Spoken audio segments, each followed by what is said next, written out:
गांव के सरपंच का लड़का राकेश लकड़ियां लाने जंगल में जाता है।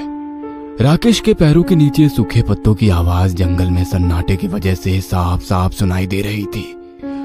ऊपर से सूरज की तपती तेज धूप, आसपास बड़े और पुराने पेड़ भी जंगल को घना बना रहे थे। राकेश जैसे ही लकड़ियां इकट्ठा कर घर जाने के लिए पीछे मुड़ा तो राकेश के सामने एक बेहद हसीन लड़की खड़ी थी। वह लड़की दिखने में किसी स्वर्ग की अप्सरा से कम नहीं थी। बिखरे काले बाल, झील सी गहरी आंखें उसके रूप को साथ दे रही थी। तुम कौन हो और इस जंगल में अकेली क्या कर रही हो? फिर वो लड़की हल्की मुस्कुराती हुई कहती है, मेरा नाम रेशमा है। इस गांव से दूर इस जंगल में मेरा घर है। मैं वहीं रहती हूँ। मैं जंगल में लकड़ियाँ ले जाने आई हूँ। और आप कौन? फिर राकेश कहता है, मेरा नाम राकेश है। यहीं पास ही में मेरा गांव है। मैं उसी गांव में रहता हूँ। मेरे बाबा ने मुझे लकड़ियाँ लाने भेजा है। इतना बोलकर दोनों ही लकड़ियां इकट्ठे करते हैं। फिर वो लड़की वहां से जाने लगती है और जब राकेश उसे जाते हुए देखता है तो वो उससे मानो सम्मोहित हो जाता है, मानो वो अपने होश खो बैठा हो। उस लड़की की चाल किसी की भी नजरें लुभाने में काफी थी। राकेश भी उसी के पीछे जाने लगता है, जैसे कि राकेश पर किसी ने वशीकरण किया हो। दोनों उस लड़की के घर में जाते हैं। वह लड़की राकेश से लिपट जाती है और उसे प्यार करने लगती है। दोनों का प्यार चरम सीमा पर था। तभी उस लड़की का चेहरा बेहद डरावने चेहरे में बदल जाता है। उस लड़की के मुंह से खून की धार बह रही थी। वो खौफनाक मंजर देखकर राकेश के होश ठिकाने आ जाते हैं और वो लड़की को धक्का देकर दूर हटा देता है। लेकिन वो लड़की राकेश के ऊपर झपटा मारकर अपने दांत उसके गर्दन पर चुभोकर सारा खून बहा देती है और लड़की, जो कि एक चुड़ैल के रूप में बदल चुकी थी, वह राकेश के सभी शरीर को अपने भाग से अलग कर रही थी। कहा जाता है कि चुड़ैल का प्रकोप बहुत खतरनाक होता है। ऐसे ही इस गांव की दास्तान है। इस गांव में एक बहुत खतरनाक चुड़ैल का साया है। वह चुड़ैल किसी के रूप में आकर अपनी खूबसूरती के जाल में गांव के मर्द के साथ हम बिस्तर होती है और उसे मार डालती है। ऐसा करने से उसकी शक्ति, खूबसूरती और उसकी उम्र बढ़ जाती है। यह सिलसिला बहुत दिन तक चला और बहुत सी मासूम सी जानें दांव पर लगी। मगर गांव वालों को चुड़ैल से छुटकारा पाने का तरीका मालूम था। चुड़ैल जिस मर्द के साथ हम बिस्तर होती है, उस मर्द को चुड़ैल को मारना ही पड़ता है। अगर चुड़ैल ने किसी मर्द को गलती से भी ऐसे ही जिंदा छोड़ दिया तो वो खुद जलकर राख हो जाएगी।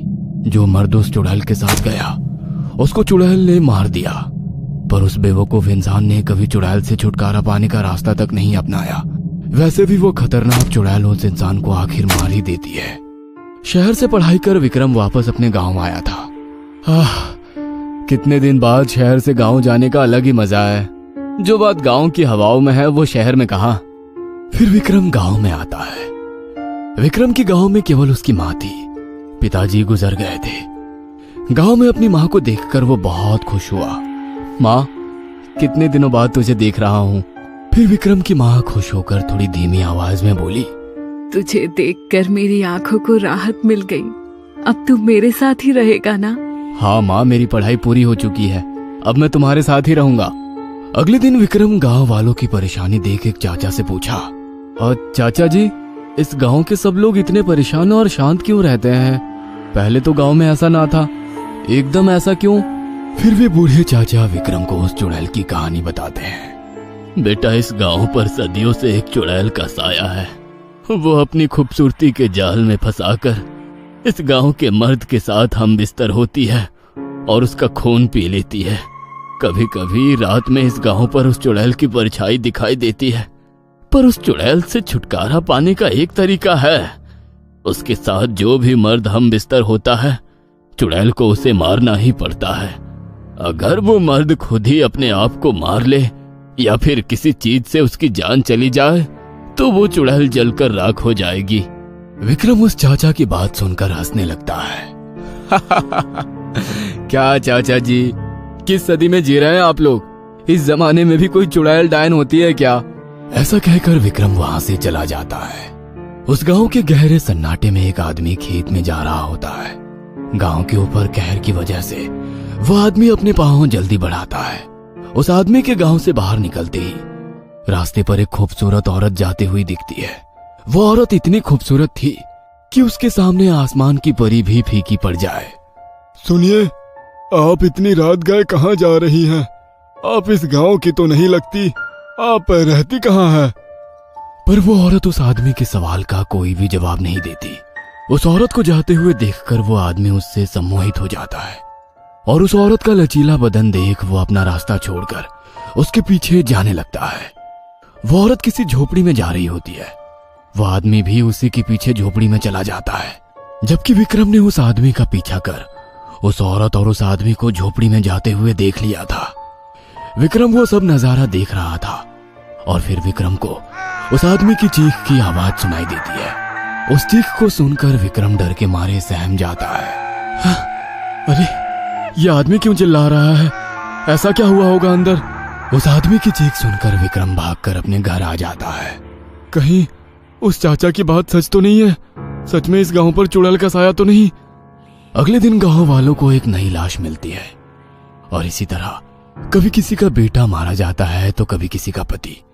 सिलसिला रुकने का नाम ही नहीं ले रहा था। ये मंजर देखकर विक्रम को बहुत बुरा लगता है। ये सब लाशें बेकार नहीं जाएंगी, इन लोगों को मारने वाले को रोकना ही होगा। अगले दिन विक्रम जंगल में एक पेड़ के नीचे हादसे के बारे में सोच रहा था। देखते ही देखते सूरज ढलने वाला था। काफी देर हो गई। यह खौफनाक बातें सोचने में कैसे रात हो गई मुझे पता ही नहीं चला। पर विक्रम जैसे ही घर जाने के लिए मुड़ा, उसे खूबसूरत औरत उसके सामने नजर आई। हो ना हो ये वही चुड़ैल है जो मर्दों की जान की दुश्मन है। मुझे पता है अब मुझे क्या करना है। हाँ, वो औरत अब जाने लगी। वो औरत अपने हुस्न का जाल विक्रम पर फंसा रही थी, मगर विक्रम उसकी खूबसूरती के जाल में फंस नहीं रहा था। फिर वो औरत चलने लगी, उसके पीछे विक्रम भी जाने लगा। चुड़ैल को लगा कि ये भी मेरे जाल में फंस चुका है, पर चुड़ैल को ये नहीं पता था कि विक्रम नाटक कर रहा है। फिर वो औरत किसी घर में जा रही थी। विक्रम भी उसके पीछे चला गया। वो औरत विक्रम से ऐसे लिपट गई जैसे शहद से मधुमक्खी। फिर वो औरत विक्रम से प्यार करने लगी। विक्रम सब सह रहा था।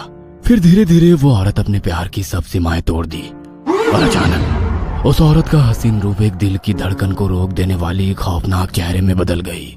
दरअसल औरत का रूप लिए वो चुड़ैल थी। विक्रम ने उस चुड़ैल को जोर से धक्का दिया और उसे अपने से दूर हटा दिया। तुमने बहुत से निर्दोष जान लिए ना, अब तुम्हें भी जाना होगा। फिर विक्रम ने वहां पर पड़ा हुआ खंजर उठाया और खुद के पेट में घोंप दिया। विक्रम का शरीर खून ही खून हो गया। विक्रम अब तड़पने लगा। जा चुड़ैल, अपनी दुनिया में लौट जा। फिर चुड़ैल अपने ही पाप की आग में जलने लगी। देखते ही देखते वो आग सारे घर को जलाने लगी। सारा घर जल के राख हो चुका था और उसमें हुए चुड़ैल और विक्रम भी।